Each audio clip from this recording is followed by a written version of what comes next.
Em nome do Pai, do Filho e do Espírito Santo. Amém. Ave Maria, cheia de graça, o Senhor é convosco. Bendita sois vós entre as mulheres, e bendito é o fruto do vosso ventre, Jesus. Santa Maria, Mãe de Deus, rogai por nós, pecadores, agora e na hora de nossa morte. Amém. São José, rogai por nós. São Felipe Neri, rogai por nós. Nossa Senhora de Fátima, rogai por nós. Em nome do Pai, do Filho, do Espírito Santo. Amém. Bom dia a todos. Nós estamos aqui na página 79 da biografia de São Pio X, escrita pelo padre Hahnemann. Estamos aqui na parte referente a Pádua, segunda parte do livro. Capítulo A Primeira Batina. 1849 foi um ano difícil e turbulento, mas trouxe boa sorte para Giambattista Sarto. Nomeado agente do correio, seu salário aumentou significativamente. Então ele decidiu mandar seu outro filho para o ensino médio também. O moleiro Parolin, como incentivo, presenteou os meninos com uma linda carroça de 2 rodas. Os 2 irmãos atrelavam o burro todas as manhãs e viajavam para Castelo Franco quase tão orgulhosos quanto Risolino em sua carruagem ornamental. Beppo, como cocheiro, ficava parado segurando as rédeas rigidamente e repreendia o pobre burro com gritos tão ferozes como se ele fosse um competidor em uma arena romana. Às vezes, Beppo deixava o irmão tomar as rédeas. Para seu azar, porque um dia Ângelo conduziu tão loucamente pela praça do mercado de Castelo Franco que o burro também enlouqueceu e fugiu correndo da carroça e das crianças para uma das bancas de carrinho de maçã, bancas de carrinhos de maçã. Os 2 meninos se entreolharam espantados, enquanto a vendedora de frutas separava um dicionário de obscenidades de seu estranho, mas inesgotável vocabulário. Finalmente um policial se aproximou, pegando seu boletim. O rosto marcial estava cercado por uma barba que impunha respeito.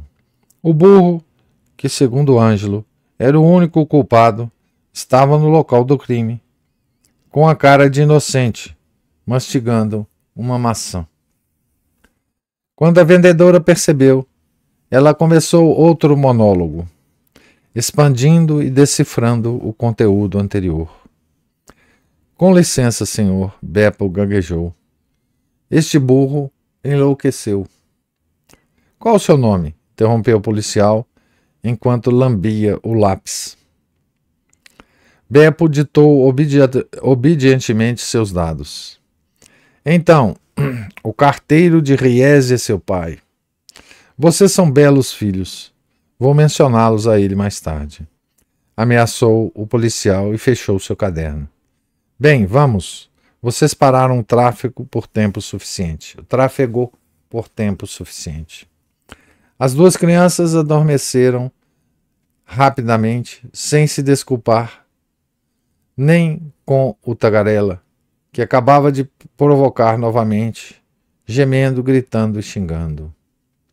Oh, oh, oh, seus meninos inúteis, o que vocês estão fazendo aqui? Senhor policial, traga de volta essas 2 maldições pervertidas que pagarão pelos meus danos. Senão, quem vai fazer isso por mim? Basta, gritou o policial.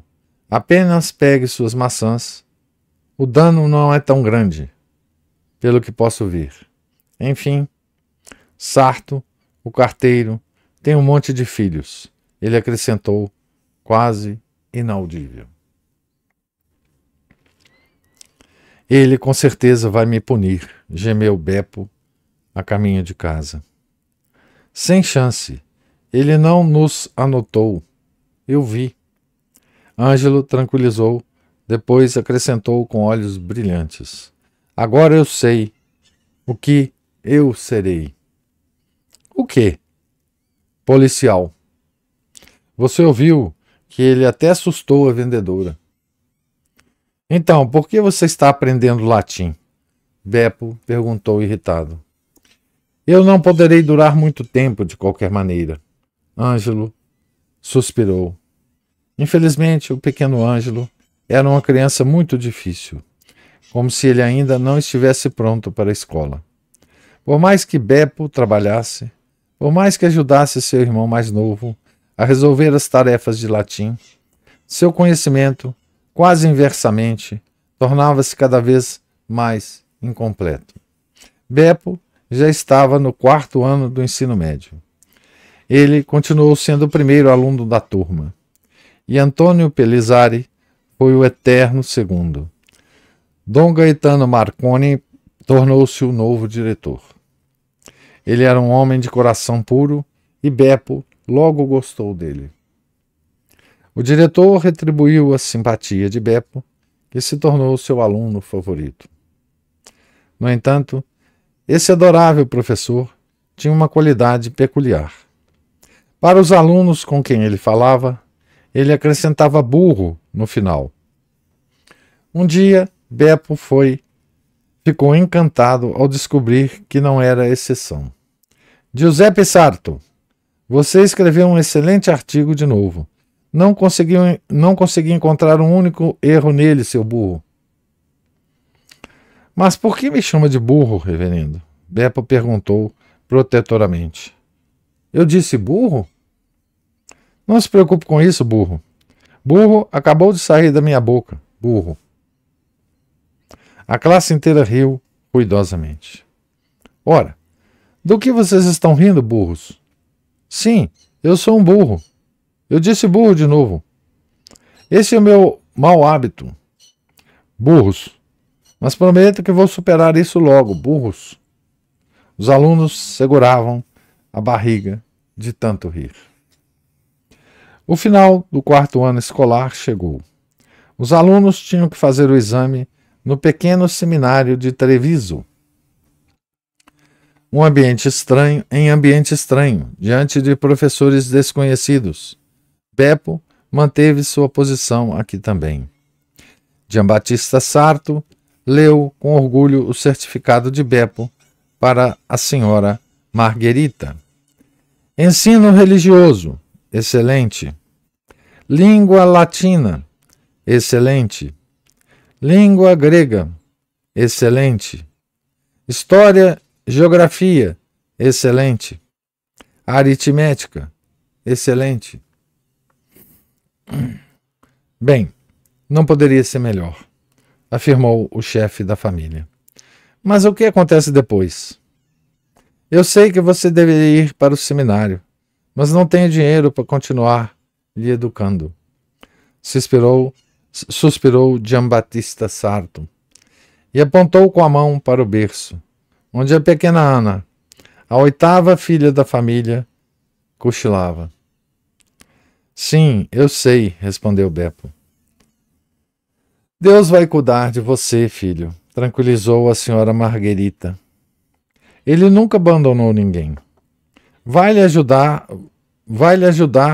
até agora. Confie nele. Vou ver o vigário hoje, talvez ele possa lhe dar alguns conselhos. Obrigado, mãe, disse Beppo e apertou suavemente sua mão. Embora Ângelo não tenha sido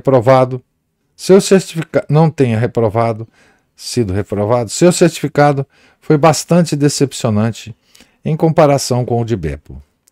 Ele basicamente encerrou sua carreira acadêmica e se tornou um carteiro, como seu pai. O cardeal Giacomo Monico, patriarca de Veneza, olhava pela janela aberta. Ele olhou para o enorme espaço. os pombos brancos, nos degraus da catedral, transeuntes despreocupados, talvez estranhos, que alimentavam os pombos. Que coisa boa, pombos de São Marcos. Virou-se rindo para seu secretário, que esperava em sua mesa. Sim, os pombos venezianos estão bem, respondeu o jovem padre. Mas quando penso na infâmia ligada a este lugar, eminência, não posso me alegrar. Cala-se, o patriarca advertiu. Por que falar sobre isso?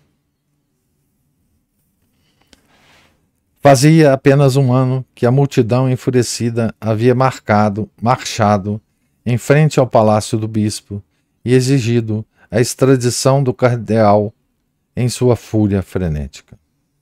Não sem razão, já que o cardeal Monico concordou que Pio IX tornasse pública a declaração, declarando sua neutralidade. Em todas as paredes havia cartazes exigindo a morte do cardeal traidor. A multidão arrombou o portão do palácio do bispo e atacou o patriarca de 71 anos, exigindo justiça. O cardeal Monico se colocou diante deles com o rosto sereno. O que querem, meus filhos? Mais sangue? Aqui estou. Ao verem o venerável ancião, as armas foram baixadas e os rebeldes deixaram o palácio confusos. Os austríacos reprimiram a rebelião. Eles, mais uma vez, se tornaram mestres da cidade das lagoas. O benevolente cardeal fez o possível para manter a prisão com o menor número possível de habitantes. Escrevi ao imperador Francisco José sobre os detidos, disse o patriarca e apontou o papel na frente dele. Escreva em boas letras e me devolva. Eu gostaria de lê-lo novamente. Vossa Eminência ainda pede perdão aos rebeldes que lhe trataram tão vergonhosamente? Perguntou o jovem padre, esforçando-se para disfarçar a indignação. Acredite em mim, filho. Eles não sabiam o que estavam fazendo. Eles realmente amavam seu país. Devemos perdoá-los, irmão. Perdoar como o Senhor nos ensinou. O secretário baixou a cabeça envergonhado. Algo mais? Perguntou o patriarca. Nada importante, eminência. Apenas uma solicitação. Mas ela pode esperar. Qual solicitação? Foi escrita pelo vigário-geral de Treviso, Monsenhor Casagrande. Pode ler, talvez seja importante e não possa esperar. O cardeal Jacobo Monico olhou para o secretário. O secretário pegou a carta e começou a ler com entusiasmo. Reverendíssima Eminência, o abaixo-assinado Monsenhor Casagrande, juntamente com Giovanni Battista Sarto de Riesi, que é pai de 8 filhos, pedimos humildemente que Giuseppe, o filho mais velho do dito Giovanni Battista Sarto, em quem os sinais da vocação sacerdotal são evidentes, tenha uma vaga gratuita no Colégio Tornacense Campion, que está ligado ao Seminário de Pádua. Este pedido é apoiado por um certificado tão notável que o abaixo-assinado tem o prazer de juntar a seu pedido ao do requerente, plenamente convencido de que este bom e íntegro jovem se tornará um dia um excelente sacerdote, se tiver a oportunidade, pela graça de nosso eminente Senhor, para continuar seus estudos. Quando essa carta foi postada? Gritou o cardeal. No dia 27 de julho, Sua Eminência. Já se passaram 4 semanas. Por que não mencionou isso antes? Não pensei que fosse tão urgente, Eminência. O ano letivo só começa no outono. O secretário se desculpou. Ok, então não é tão urgente? Disparou o cardeal Monico. Lembre-se, meu filho, não há nada mais urgente e importante do que dar bons padres às nossas paróquias. Sarto, acrescentou pensativo o cardeal. Sim, eu me lembro. O carteiro da minha cidade natal. Com que ansiedade ele deve esperar pela resposta. Nós vamos lidar com isso hoje, certo? Antes da carta do imperador. Prepare a resposta. Traga-a para ser assinada. Escreva também ao bispo de Pádua. Agora, depressa. Alguns dias depois, Beppo, que trouxera de Castelo Franco a correspondência de Riese, tinha nas mãos uma carta do vigário-geral de Treviso. Ele andou entre Castelo Franco e Riese em um ritmo enlouquecedor, mal respirando, quando irrompeu pela porta de sua casa. Meu pai, chegou a resposta de Treviso, ele gritou, ofegante. Giambattista Sarto abriu a carta com entusiasmo e primeiro para si mesmo, mas depois de algumas linhas começou a lê-la em voz alta. Gostaria de informar que Sua Eminência, por recomendação do abaixo-assinado do cardeal e patriarca de Veneza, por decisão datada de 22 deste mês, admitiu seu filho Giuseppe no colégio Tornacense Campion, que está ligado ao seminário de Pádua, de forma totalmente gratuita. Venho, por meio desta, anunciar que Sua Eminência recomendou seu filho ao bispo de lá, que graciosamente aceitou o pedido e colocará o jovem sob seus cuidados. Graças a Deus, a senhora Marguerita suspirou aliviado. A espera acabou. Este é um grande privilégio. Mestre Sarto concordou consigo mesmo, ainda folheando a carta. O bispo de Pádua está me tratando com condescendência. Você deveria estar muito agradecido, meu filho. Sim, mas agora tenho que falar com o vigário, com Dom Jacuzzi, com o ferreiro, com o... Vá correndo, sorriu Marguerita. Todos receberam Beppo com alegria e lhe desejaram boa sorte do fundo do coração. Não esperava outra coisa do meu irmão, o patriarca de Veneza. Riu o ferreiro Monico, de cabelos grisalhos, quando Beppo leu a carta para ele. Mas escute, Beppo, você já tem uma batina? Batina? Perguntou Beppo. Sim, você deve usar roupas sacerdotais, se for para o seminário de Pádua, disse o ferreiro com firmeza. Ainda me lembro da primeira vez que meu irmão, o cardeal, tomou a batina. Não vou esquecer, eu ainda era uma criança muito pequena, mas a partir daquele dia tivemos que tratá-lo como a nossos pais.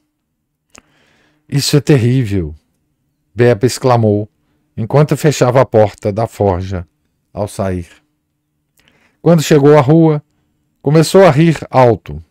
Imaginou como Ângelo reagiria quando lhe dissessem que tinha que lhe tratar de forma mais digna. Dom Fusarini recebeu a notícia com grande alegria. O bom e velho ferreiro estava certo. Você precisa de uma batina. Ele agiu imediatamente. Pasquale Monico, comerciante de tecidos, cedeu de bom grado o tecido ao reverendo, para que o alfaiate Bistaco o costurasse, por ser vontade de Deus. No dia 19 de setembro, Beppo vestiu pela primeira vez as vestes sagradas que o pároco abençoou e advertiu que isso exigia um comportamento distinto. A alegria era grande na casa de Sarto. Os irmãos olharam para o irmão com profundo respeito. Quando a senhora Margherita declarou que de agora em diante eles teriam que tratar Beppo com mais reverência, Ângelo deu um olhar tão bobo que Beppo caiu na gargalhada. Mas Beppo, desdenhou Margherita, tem de mostrar mais seriedade, porque a roupa que veste também o obriga a isto. O jovem clérigo olhou para o chão com vergonha e tentou desesperadamente ficar com um semblante aceitável. Conseguiu, mas achou que não devia olhar para Ângelo, porque assim a seriedade acabaria logo. No domingo seguinte, na despedida da igreja paroquial de Riese, Beppo teve uma grande surpresa. Quando ele quis ocupar seu lugar habitual no coro, Dom Fusarini o mandou subir ao altar e apresentou o novo clérigo à paróquia de Riese. Giambattista Sarto e Dona Margherita receberam apertos de mão de muita gente naquele domingo. Todos os parabenizaram, todos se alegraram com eles, menos o fazendeiro Giacinto Monico, que balançou a cabeça e comentou: mesmo assim, ele roubava as cerejas do meu jardim. Isso pode até fazer dele um cardeal. Riu o ferreiro Monico, seu irmão mais velho, que acabara de ouvir o comentário mordaz do irmão mais novo. Por que acha? Perguntou Giacinto, emburrado. Pois bem, lembro-me que o nosso Jacobo também foi pego numa cerejeira alheia e não foi em qualquer sítio, foi na horta paroquial de Jacinto. O ferreiro Monico explicou com uma risada. Todo o povo de Riese, que ouviu essa conversa, começou a rir alto e, sem prestar atenção à carranca do respeitável fazendeiro Giacinto Monico, com rostos sorridentes, apertou as mãos trêmulas de Sarto e Margherita. Enquanto isso, Beppo correu até o órgão e tocou o Te Deum com profunda emoção. Os dias passaram rápido na família Giambattista Sarto. Logo chegou novembro, a hora da despedida. Beppo e sua mãe, mais uma vez, fizeram uma peregrinação a Sendrole para oferecer o jovem clérigo à proteção de Nossa Senhora com uma oração conjunta. Beppo se despediu da aldeia, cumprimentou o carpinteiro Batiston, o ferreiro Monico, o moleiro Parolin e despediu-se do estalajadeiro do Duas Espadas, do comerciante de tecidos, do alfaiate e de toda a encantadora aldeia. Era final de outono. As flores balançavam murchas. As últimas flores da estação estavam no enorme buquê de Beppo para decorar o túmulo de seu bom professor, G. Shirley. A manhã, que encheu Beppo de alegria e ansiedade, finalmente chegou. De manhã cedo, enquanto as estrelas ainda brilhavam, Giambattista Sarto colocava os pobres pertences do filho na carroça.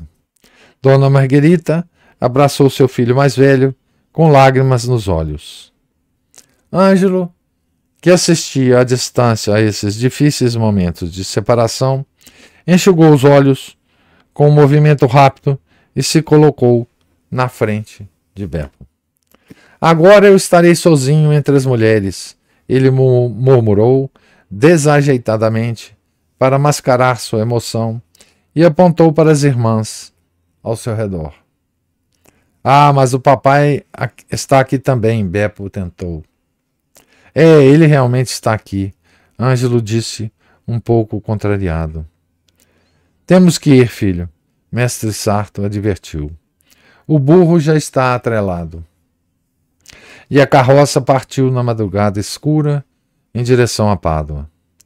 Das torres da cidade, os sinos do Ângelus saudaram os recém-chegados.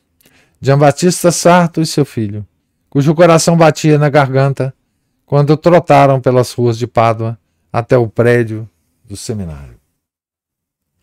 Santo Antônio o saúda, disse Sarto alegremente e puxou o chapéu para baixo na cabeça de Beppo.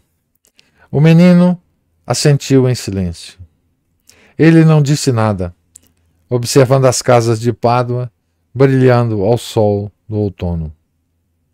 Dom Vicente Agostini, o reitor, acolheu calorosamente os recém-chegados. Nosso pequeno clérigo de Riese, ele disse rindo. Eu já o conheço. O vigário-geral de Treviso e sua eminência de Veneza são seus padrinhos. O que mais está faltando? Bem-vindo, filho. Giambattista Sarto apressou-se a despedir-se. Seja forte e diligente. Não perca tempo, disse ao seu filho, apertando-lhe a mão emocionado. Sim, pai. Beppo assentiu apressadamente. Saúdo minha mãe e os demais. Giambattista assentiu em silêncio e se dirigiu para a saída. Beppo o escoltou para fora e o observou com olhos lacrimejantes, até que ele desapareceu pela esquina. Depois seguiu o padre, que o esperava com paciência até o colégio. Então, isso ocorreu, né? Aqui termina o capítulo, mas isso ocorreu no ano de 1849, né? Quando finalmente, né, o menino Sarto foi acolhido no seminário, né, de Pádua. E aqui, de novo, a gente tem várias vislumbres, né, dessa cidadezinha em que nasceu e se formou nos primeiros anos o nosso futuro santo, né? Futuro Papa e futuro santo, né?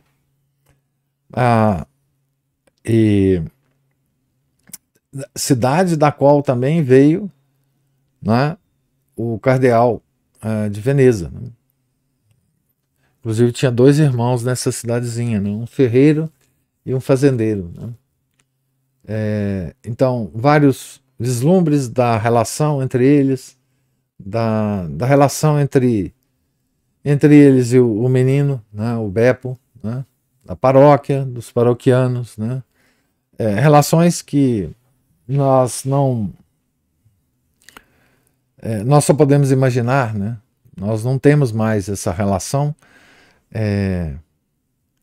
e social, né, porque está tudo destruído, mas nós podemos apreciar, né, o menino se despedindo de todas as pessoas, né, do dono do restaurante, do bar, né, do moleiro, né, enfim, indo à missa, se despedindo na missa, né, o pároco exaltando, né, que a cidade agora toda alegre, porque seria mais um padre saindo da cidade, né? E essa entrada no seminário, né? São vislumbres, né? De uma época e de uma vida que a gente provavelmente não vai resgatar mais, né? De uma vocação, né? De uma vocação verdadeira, né? e de pessoas que sabiam acolher essas vocações, né? Que beleza, né? Beleza isso. Mas eu queria ouvir agora os comentários e observações, se houver, de vocês.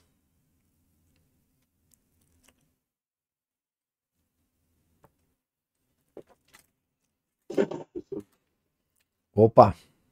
Bom, como o senhor bem disse, né, as vocações foram bem acolhidas, né, porque as notícias que nós temos, não sei se o senhor já chegou, inclusive, na época, antes do atual padre Tiago, do IBP, né, ir para o seminário da França, que ele contou como é que eram feitas, assim, vamos dizer assim, é praticamente um processo como se fosse um reles recrutamento e seleção de pessoal, e precisa ser RHs aí, Ah, e né? Não sei se você chegou a conversar com ele a respeito. sim, conversei. Triste, né? Triste, né?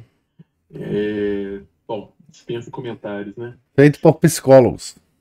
Isso. Ou psicólogas, geralmente, né? Porque É, tem muitas profissões aí que atualmente criam assim, uma aura mística em torno das moças, assim, colocam todos os moços como um bando de incompetentes, só serve para brivá-la, né? é. Então, são aqueles critérios os piores possíveis, né? Geralmente não tem nada realmente a ver com aquilo. E elas recomendaram, ou eles recomendaram, sei lá, Tiago, né, atualmente o padre Tiago, a procurar algo mais conservador. É, Não é triste? é, Outro ponto que, assim, né, o senhor tocou e que a gente também vai acompanhando e vendo como é essas pessoas que se conheciam, que se queriam bem, né? Hoje em dia as pessoas nem se conhecem e muitas vezes nem se querem bem, né? é, Ou simplesmente ignoram completamente os outros, né? E antigamente tinha um ditado que era o seu vizinho é o seu parente mais próximo, né? E quem você podia deixar brincando, né, com as crianças da casa, ou quem tivesse de levar uma das crianças ao médico, por exemplo, deixava os outros com o vizinho, é, bobear passava lá, almoçava, bobear jantar, é às vezes verdade. até dormia lá, né? Não, quando você viajava, você pedia o vizinho, olha a minha casa aí, se houver Na algum minha casa. problema.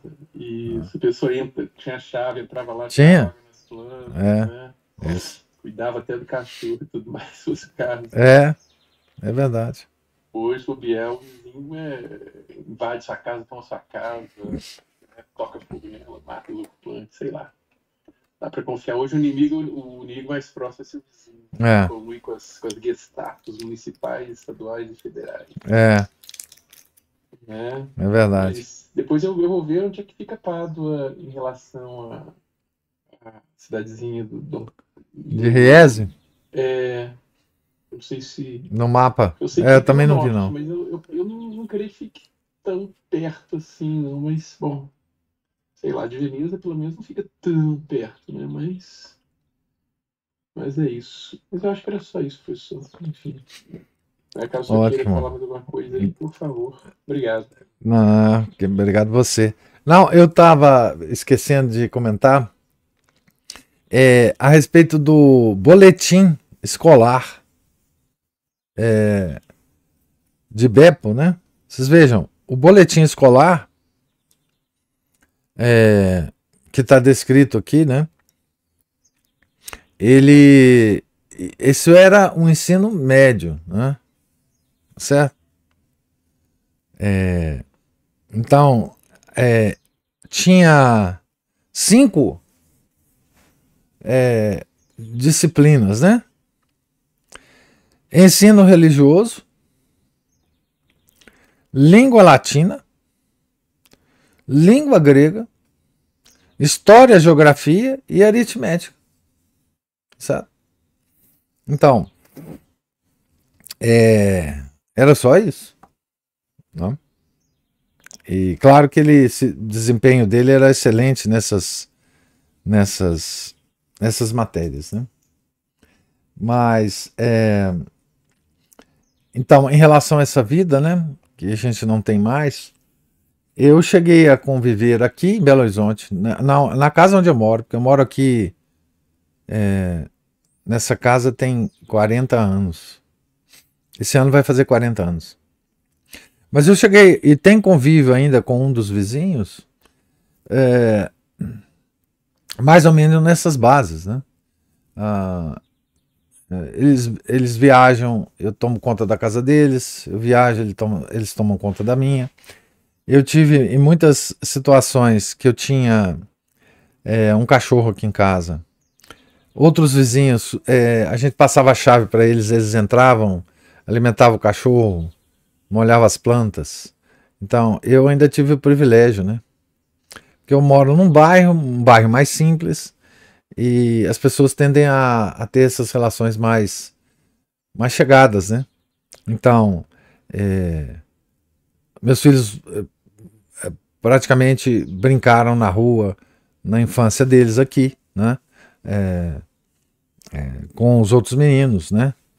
Desenvolveram amizades que duram até hoje com esses outros meninos aqui do bairro. Mas eu sei que em muitas outras partes da cidade isso não tem a menor condição de ocorrer, e hoje não ocorreria, mesmo aqui, né? Onde eu moro. Então, de fato, agora, em relação à questão das vocações, né, religiosas, tem um livro que relata essa mudança de análise de vocação, né? Que antes as vocações eram analisadas, né, por padres experientes, né, por diretores espirituais experientes, né? Quando o menino, o rapaz, fazia o seminário menor, depois para passar para o seminário maior, havia uma série de análises de diretores espirituais experientes, né? E em um certo momento, acho que esse livro coloca isso na década de 70, né? Os seminários passaram a fazer a análise vocacional como as empresas fazem, né? Montando uma turma, uma equipe de análise de vocação como se fosse uma empresa, né? Uma vocação normal, né? E os diretores espirituais se afastaram do processo, né? O livro é de um americano, né? Que eu acho que foi traduzido com o título aqui, Adeus, Homens de Deus, né? Que ele narra essa mudança de direção, né? Das análises da vocação, e responsabiliza, inclusive, esse processo, essa mudança, pelo clero que veio depois, né? Pelas pessoas selecionadas por esse processo, que são as pessoas que estão na igreja hoje, né? São os sacerdotes que estão na igreja hoje. Passaram todos por esse processo, né? Exceto aqueles que foram para seminários tradicionais, né? Os seminários tradicionais mantêm essa seleção, né? De vocação religiosa da forma como era anteriormente, né? Com análise de diretores espirituais, né? Porque a vocação sacerdotal não é uma vocação para o mercado de trabalho, né? Certo? São coisas diferentes, né? E, portanto, tem que ter itens diferentes a ser levados em conta, né? E, infelizmente, enfim, os seminários se decompuseram, né? Se corromperam, e todos esses casos que nós vemos lamentáveis, né? Desses padres, bispos, arcebispos e cardeais que nós temos hoje, não podem ser desligados, né, dessa forma de admissão, né? Porque todos esses desvios morais, religiosos, né, teriam sido percebidos, né, por essa análise anterior de vocação, né? Não que antes do Concílio Vaticano II não teria havido desvios, mas elas eram bem menores, porque a análise era bem mais profunda e criteriosa, né? Mas enfim, é o que nós temos, né?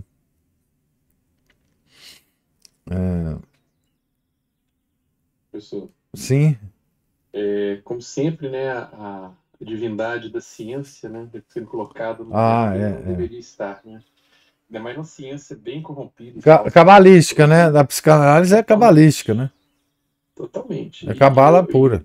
Vou dizer para o senhor que, pelo menos na minha experiência, assim, e eu observando as experiências profissionais de outras pessoas também, o tal do RH, para saber escolher mal ou escolher mal o profissional, né? Ou então escolher esse profissional para a tarefa totalmente inadequada à personalidade da pessoa, eles estão assim de parabéns. Nunca vi eles erram feio nisso, não vão errar feio também nessa parte, né, de vocação sacerdotal, né? Na verdade, eu acho que eles acertam, porque eles foram feitos para isso. Para errar mesmo. Eles são absolutamente. Eles têm o maior sucesso nisso. Nossa, como a gente vê em umas empresas assim, né, tô falando já no âmbito empresarial. Eu sei. A gente transfere, né? Eu já até falei isso antes. Como eles erram feio, colocam a pessoa mais inadequada possível numa atividade que não tem nada a ver com aquela pessoa, né? E chega a contratar gente que não tem a mínima condição, assim, em termos de personalidade mesmo, que seria o que eles deveriam avaliar, né? Para poder ocupar algum posto, desempenhar alguma tarefa numa empresa, né? É impressionante. Agora, um ponto que você tocou ali no histórico, né, do boletim do menino, né, e assim, eles aprendiam o que tinha de aprender, o essencial, né? Hoje em dia a gente vê os históricos desses meninos, assim, um monte de matéria abobrinha que não tem nada a ver. Mas é um monte, né? São centenas de coisas, Ninguém acaba aprendendo nada, não se aprofunda em nada, né? E acaba aquilo se tornando imprestável, só tomando tempo da criança e deixando ela num centro de reeducação, né? Você vê, história, geografia, aritmética. Língua latina e grega, que é gramática. Sim. Ensino religioso. Ali é o que a gente usa, na verdade, a maior parte de nós usa, na verdade. Matemática é isso aí, não sei o que. Isso, todos os meninos da geração dele aprenderam isso. Porque ele não teve nenhum ensino especial, né? Todos aqueles filhos de conde, todo mundo aprendia isso. E não tem mais nada para aprender mesmo pro menino, não. Pro jovem. Se quiser virar de uma profissão técnica que exija outros conhecimentos, aí são outros 500. Aí já tem que pegar uma coisa focada. Aí é daí para frente, né? Por exemplo, se alguém na cidade tivesse aptidão para matemática, para física, para engenharia, ao invés de ir para o seminário, esse menino estaria indo para um colégio de formação pré-engenharia, pré-ciências exatas. Sim, enfim. Exatamente, da formação específica. Ou advogado, ou. Né, que fosse. Eu acho que a Ana Paula quer dizer alguma coisa aqui. Justamente sobre isso, é porque eu contei com a minha sobrinha outro dia, ela está com 15 anos, e a gente contou 20 matérias. Mas pois é. E fica impossível de alguém estudar com profundidade 20 matérias. E assim, como que os pais ficam impressionados, né? Bem impressionados, eu quero dizer. Ficam satisfeitos, né? Olha, minha filha, que coisa. Olha como esse colégio... É bom. Tanto de matérias. Acaba sendo bom ensinada, né? A pessoa não sabe nem ler nem escrever, né? Normalmente. Assim, e o que é e nem a aritmética básica, né? Então, assim, isso a gente é um sinal exterior, né? De como é que o ensino decaiu, né? O sinal exterior disso quer dizer, para quem gosta de falar de progresso, essa é a coisa que aconteceu com o nosso ensino, foi um regresso absoluto, né? Então, nós estamos, assim, os nossos jovens, as nossas crianças estão comprometendo o futuro de forma, assim, inescapável com esse ensino, né? Inescapável. Era das trevas. Pessoal, essa mesma menina com uns 10, 11 anos, às vezes ela vinha aqui, a mãe dela deixava aqui, passava o dia, a gente levava para a escola, às vezes era a minha vez de pegar e sair arrastando ela pela rua para levar para a escola. Eu brincava com ela com a tabuada, né? Falava tanto, mais tanto, ela fazendo conta nos dedos, professor. E ainda muitas vezes não pode decorar. Porque segundo o sistema de ensino, a memória não existe. Você não pode decorar. Não pode. A tabuada básica, não estava falando nada elevado a tal potência, não. Era 7 mais 9, 6 vezes 7, coisa assim. Não pode decorar, não. A gente respondia assim, pá, uma hora, sem titubear. É isso mesmo. E se você passasse para alguma coisa que ela soubesse de cor de outras matérias, aí você ia ficar mais impressionado. Porque não sabe nada, né? Enfim, quer dizer, antigamente tudo favorecia o menino a guardar as coisas, né? As orações, os salmos, as partes da missa que eram sempre repetidas na cabeça das pessoas, enfim, fora o ensino que exigia isso, né? É uma lástima, hoje é uma lástima. Nosso ensino E todo mundo acha maravilhoso isso, né? Coloca o filho na escola, né? Deixa lá, tá sossegado, pode levar a vida tranquila, não precisa acompanhar, né? Não precisa educar, que acha que a escola vai educar, não precisa às vezes nem dar almoço, né? Essas escolinhas aí que o menino toma café da manhã, almoça, merenda escolar e tudo mais. Tal escola integral, né? Nossa. Que o menino fica o dia todo.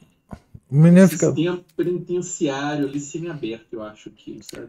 Sendo com campo de concentração norte-coreano. Mas aí os pais acham isso maravilhoso porque eles não têm que preocupar, né, com essa parte. E aí quando eles descobrem um adolescente, né?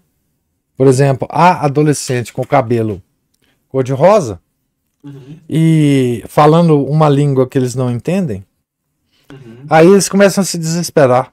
Mas aí não tem mais jeito, né? Então acha lindo que o menino é muito avançado e na pior das hipóteses isso acontece, mas outras famílias acham assim, eu tive contato já com muitas pessoas que não entendiam, né? Fala assim, poxa, mas de um ano para o outro, o ano passado eu conseguia conversar com a minha filha, esse ano já não tem mais diálogo.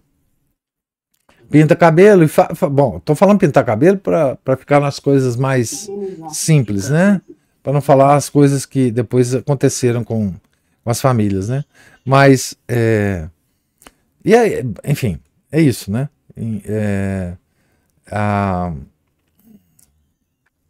E isso aconteceu então na questão dos seminários também, né? Aconteceu da mesma forma, Márcio, que é o negócio da ciência que você falou.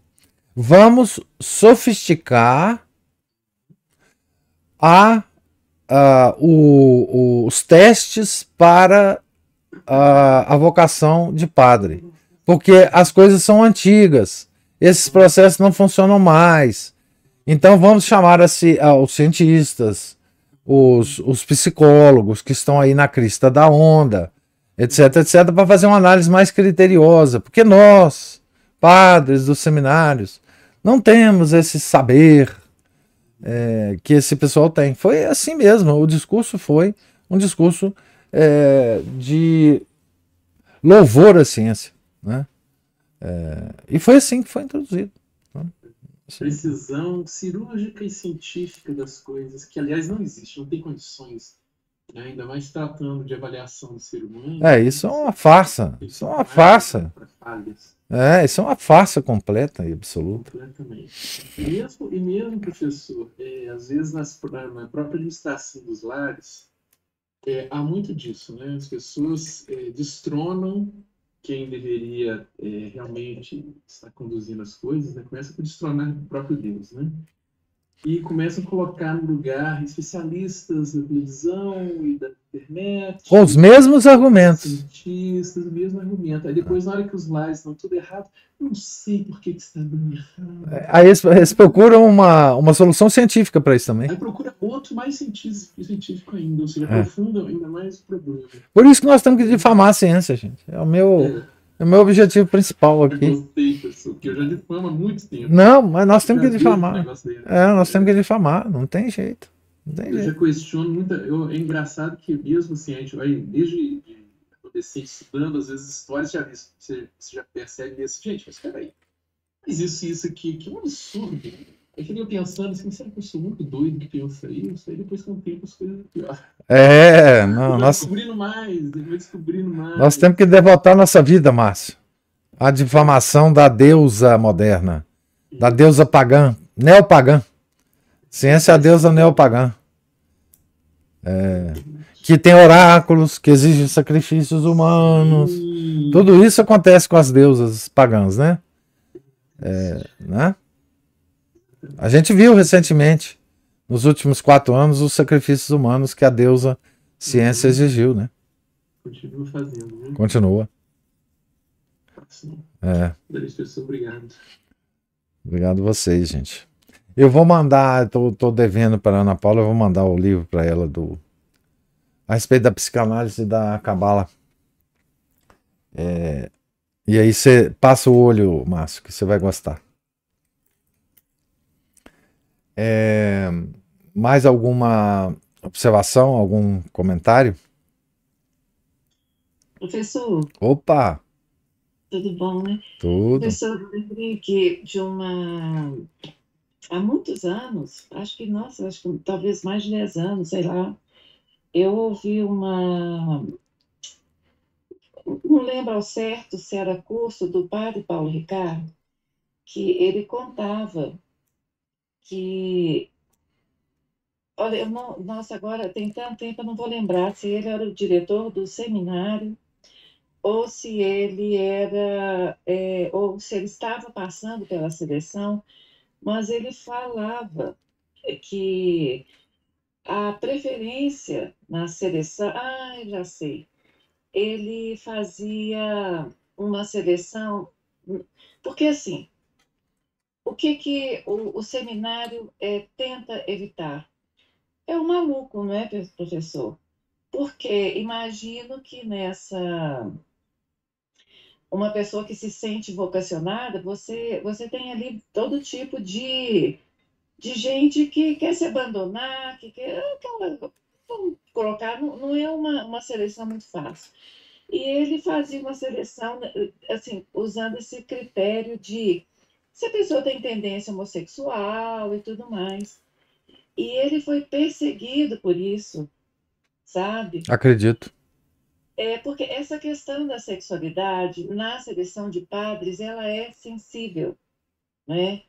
Eu não li esse livro, Adeus, Homens de Deus, mas eu tenho a impressão que ali tem aquele testemunho daquela espiã falando que a seleção de homossexuais para as carreiras eclesiásticas foi uma determinação eu não sei se KGB, alguma coisa assim. A Bela Dodd. É a Bela Dodd, isso mesmo.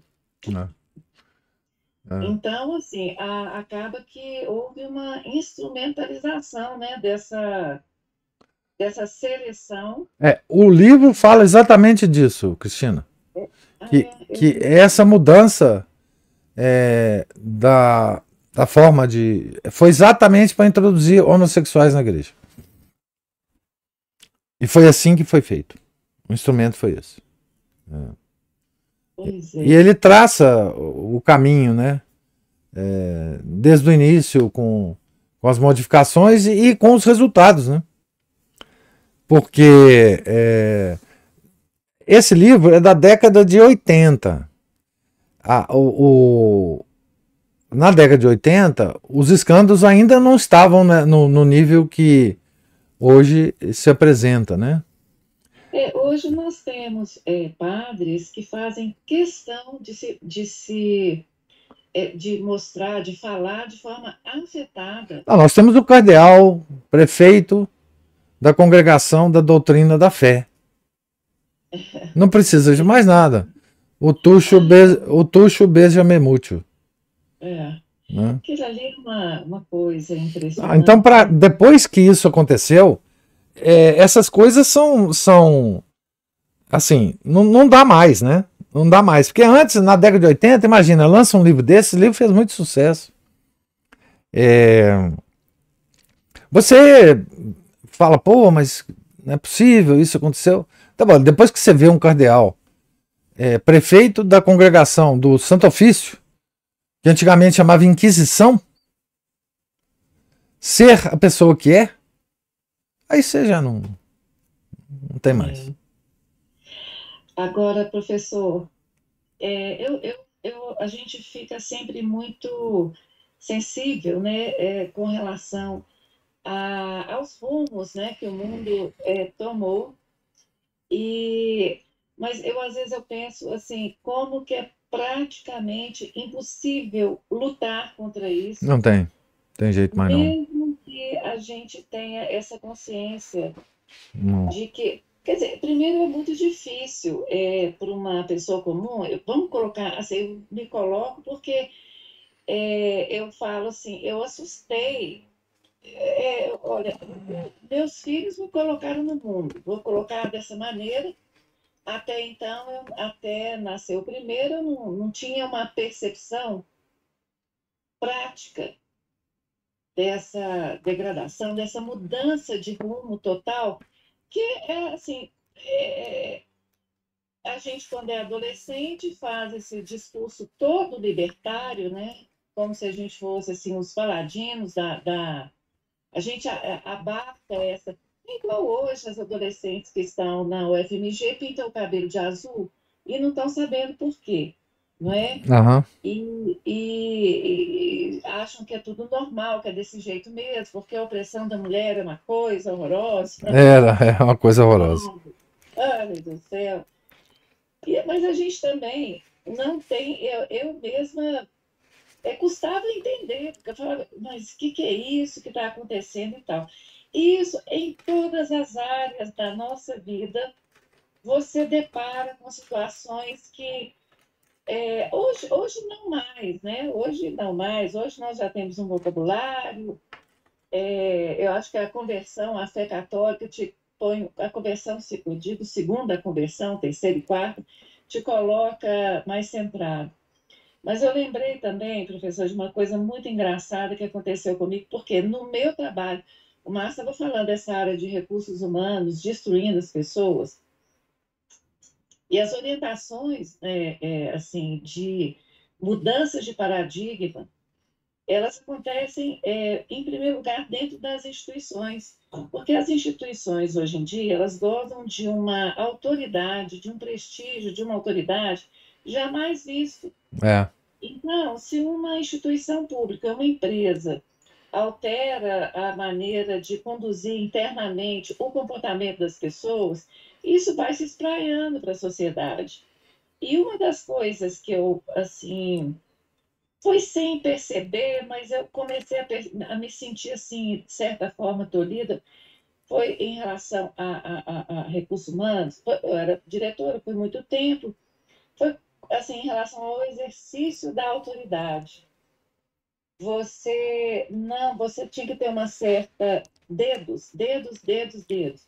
A verdade é o seguinte, a pior situação é a situação de mando. Porque é muito mais fácil você ser mandado. Isso é um dado. Esse domínio, o domínio para qualquer área, seja na frente de um governo, seja um nobre, seja um executivo, seja a dona de casa, quando ordem em casa, o dever de mando é assim, se você não tem uma vocação de autoridade, isso é muito complicado. É. E eu comecei a notar essa mudança de paradigma no trabalho. E aí acontece uma coisa muito interessante, aí é o que eu falo sempre, né? O povo é malandro, né, professor? Todo mundo é muito malandro. Aluno não quer fazer o trabalho, servidor não quer obedecer. Principalmente nós brasileiros. Aí é. Principalmente nós, né? Não tem a ideia de excelência não passa muito pela cabeça da gente, Não. não. Mas eu lembro que eu fui no médico, assim, rapidinho, saí do trabalho e tal, estava esperando na sala de espera, encontrei uma revista. Antigamente, revista Veja tinha matéria boa, né? Tinha. Eu encontrei um artigo de uma mulher chamada Judith Mer, uma alemã. O título é assim: eu nunca mais esqueci isso, eu aplico para tudo. Chega de oba-oba. Aqui não tem lugar para quem pensa que trabalho tem que ser divertido. Era uma publicitária alemã que já naquele tempo de recursos humanos, fazendo berço para todo mundo, ela falava isso.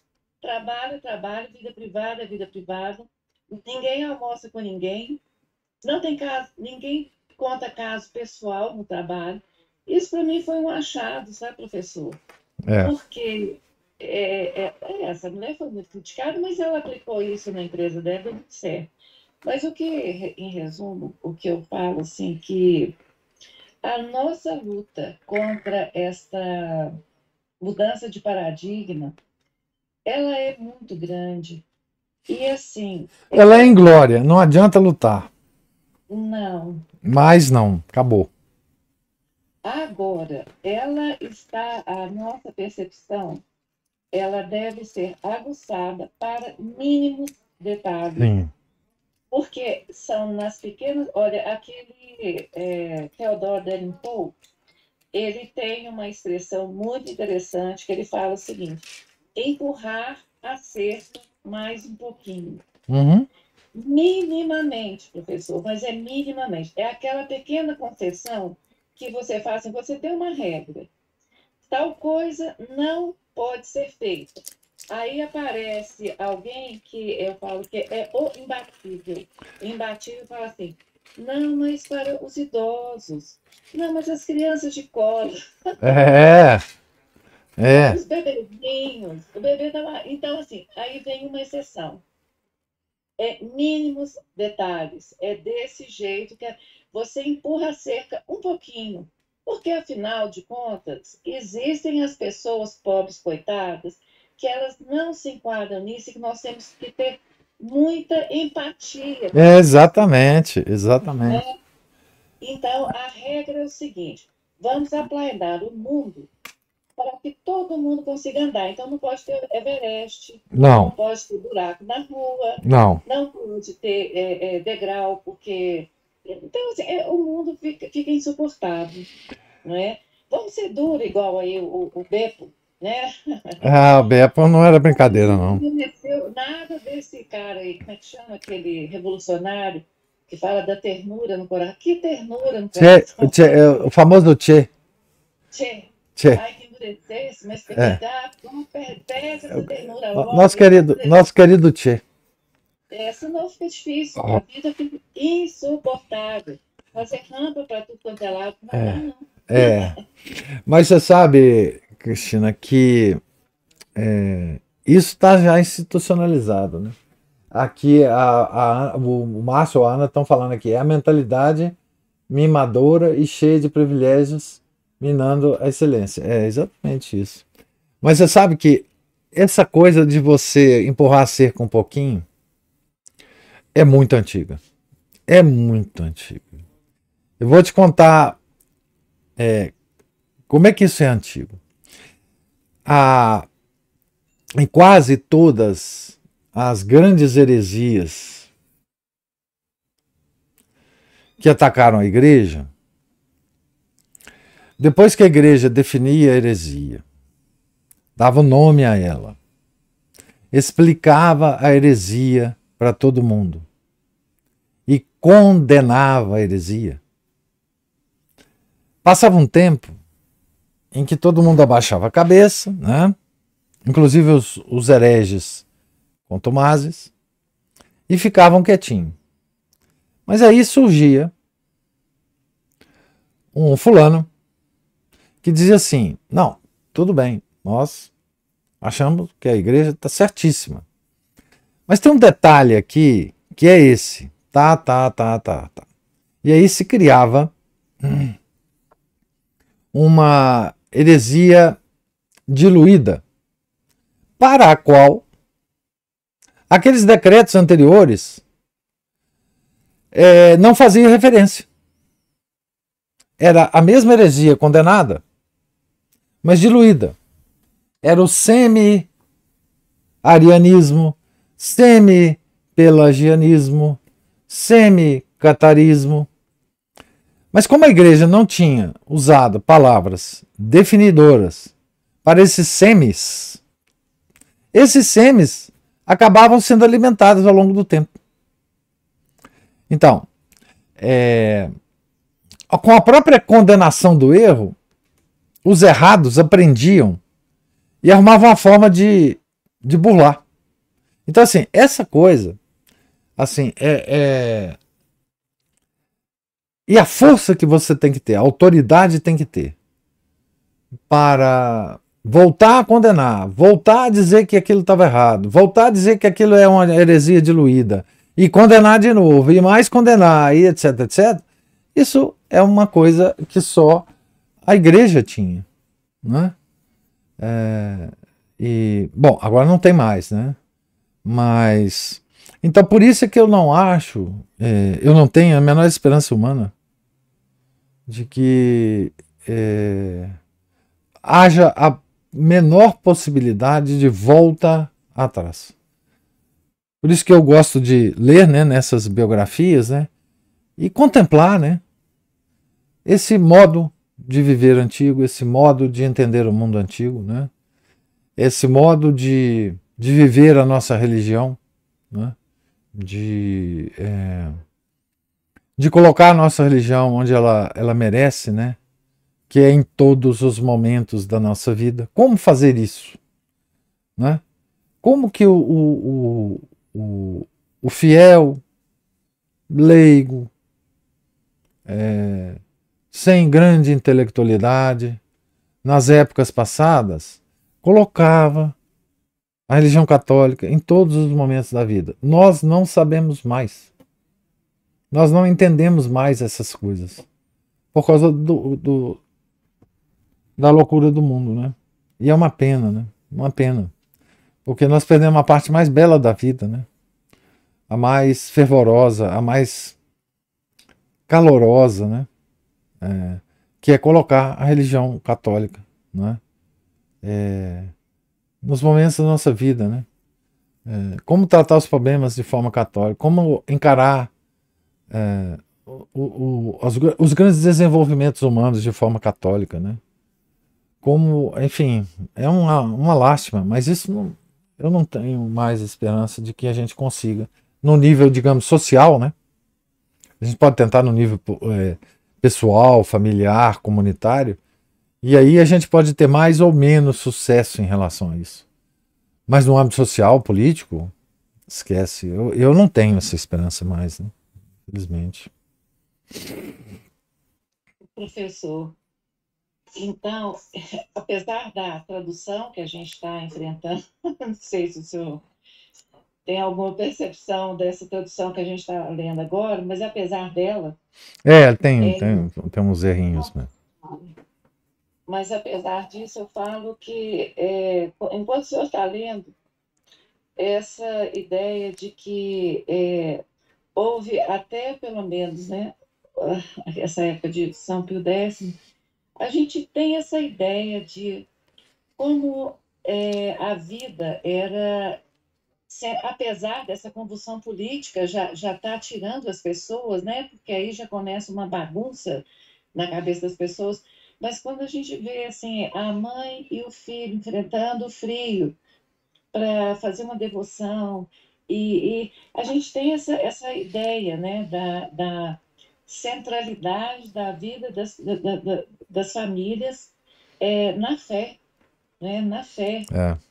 É o único adjutório possível. Adjutório é aquela palavra ainda que no interior o povo usa muito. É auditório. É nossa esperança sempre no nosso Criador. Isso é muito palpável nas biografias dos santos. É, Muito bonito isso, muito bonito. é. Adjutório nostro. Adjutório vem do latim mesmo, Ah, direto. do latim, mas no interior também. É, não, sim, claro. É, ué. É quando ia fazer mutirão de ajuda para alguém, para construir uma coisa, falava adjutório. Adjutório, é, exatamente. Mas a Ana Paula ou Márcio levantou a mão aí. Então, só para comentar isso que a Cristina falou, né? Que a gente percebe mesmo que a vida das pessoas estava radicada assim, na religião, no fazer tudo para Deus, voltado para Deus, com uma percepção, assim, eles tinham de que Deus estava presente Em todos os momentos, é. vendo aquilo que eles estavam fazendo, né? Então, assim, a presença de Deus na vida dessas pessoas, né? E a vida deles radicada nisso. Hoje em dia, a gente tem que ouvir comentários assim: ah, mas tudo é religião? Você vai falar alguma coisa? Você fala assim, mas isso aí é lógico, gente, está acontecendo, porque não há mais uma moralidade, as pessoas se afastaram de Deus, elas se afastaram do que é certo ou errado, hoje há um relativismo. Ah, mas não, mas tudo é religião agora? Então a gente tem que ainda conviver com esse tipo de coisa, até de pessoas muito próximas nossas, né? Então, assim, hoje em dia eu concordo com o senhor que eu também não vejo esperança, não, porque quando a gente vai conversar com as pessoas e ver como que elas estão pensando e ver como que estão agindo, você fala, gente, não tem conserto, não. Não. Porque voltar, não tem jeito de voltar, né? Porque já foi muito, né? O caminho já foi muito percorrido.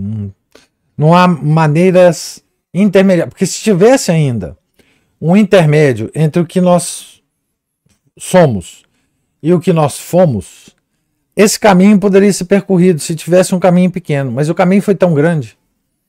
As mentiras que assumiram na mente, que introduziram na mente das pessoas, são tantas que não tem jeito mais de corrigir, infelizmente.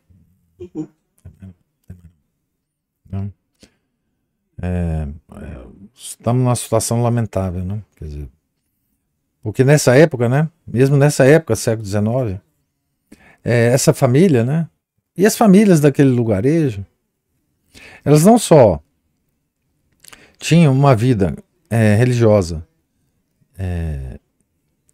em que o dia todo elas lembravam de Deus, elas se sentiam católicas, elas tinham a fé delas, como também tudo o que acontecia na vida delas, elas sabiam, pela fé, que era a vontade de Deus. Então, elas aceitavam as vicissitudes e davam glória às coisas boas que aconteciam permanentemente. Então, Deus se fazia um companheiro de viagem delas, né? Bom, mas isso nós não temos a menor concepção disso mais, né? Por causa de todas essas revoluções que vieram por aí, de comportamento, morais, etc, etc, né? Infelizmente, não temos mais isso. Ô, professor. Sim. A Ana Paula falando desse espanto das pessoas, só fala em religião e tal. Eu achei uma graça naquela a palestra que o senhor fez com o professor Marcelo Andrade sobre ocultismo na ciência. Os comentários, tem uns que estão espetaculares. Tem um que espetaculares no sentido de cômicos, assim. Tem um que o rapaz fala assim, esse pessoal acha que tudo é católico, só pode dar uma... Mas tudo é católico. Isso mesmo. Nós achamos isso mesmo. É isso que o professor acha, é isso que ele está dizendo. Fora do catolicismo não há mais nada. Mas é muito engraçado. Eles, assim, os xiitas da religião laica, né? Os totalmente focados na religião laica, os que adotaram o laicismo, o gnosticismo como verdade absoluta, achando que a coisa mais estranha do mundo é alguém ter uma visão católica universal, né, verdadeira das coisas. Essa distância, essa ruptura já chegou num nível impossível, professor. É impossível. Agora, que época propícia, maravilhosa, então, para a gente afirmar as verdades da nossa fé, né? Exatamente no meio disso tudo. Pelo menos assim. Eu sempre tenho aquela, digamos assim, exclamação de Nosso Senhor Jesus Cristo, né? Aquela interrogação, né? Será que na minha segunda vinda eu encontrarei ainda fé, né, na Terra? Então a gente precisa pelo menos tentar, né? Manter a nossa fé para que ele encontre alguém, né? Aqui, quando ele vier na segunda vez, com fé, né? Enfim, e esse pessoal acha que também eles ficam horrorizados de que um homem religioso possa discutir coisas que eles acham que não são religiosas, como a ciência, né? Então isso para eles é o horror dos horrores, né? Como assim esse católico vai ficar discutindo ciência, né? Isso é mais apavorante ainda para eles. Mas enfim, é curioso. Pois bem, mais alguma... Professor, diga. Para eles, é igualdade para todos. Só o católico que não pode ter opinião política, não pode ter qualquer atuação, né? Porque são perigosos demais. Né? Fica rezando lá o texto, vai lá para a igreja e tal, não enche o saco, não. Fica discutindo essas coisas, não. É isso mesmo que eles acham. É a tal separação, né? De fé e razão, né? De crença e ciência. Essas coisas, né, que vários filósofos introduziram na nossa cabeça. Uma pena. Então, pessoal, Deus lhes pague a presença, paciência, comentários. Tenham todos um santo dia. Fiquem com Deus. Em nome do Pai, do Filho, do Espírito Santo. Amém. Ave Maria, cheia de graça, o Senhor é convosco. Bendita sois vós entre as mulheres, e bendito é o fruto do vosso ventre, Jesus. Santa Maria, Mãe de Deus, rogai por nós, pecadores, agora e na hora de nossa morte. Amém. São José, rogai por nós. São Felipe Neri, rogai por nós. Nossa Senhora de Fátima, rogai por nós. Em nome do Pai, do Filho, do Espírito Santo. Amém.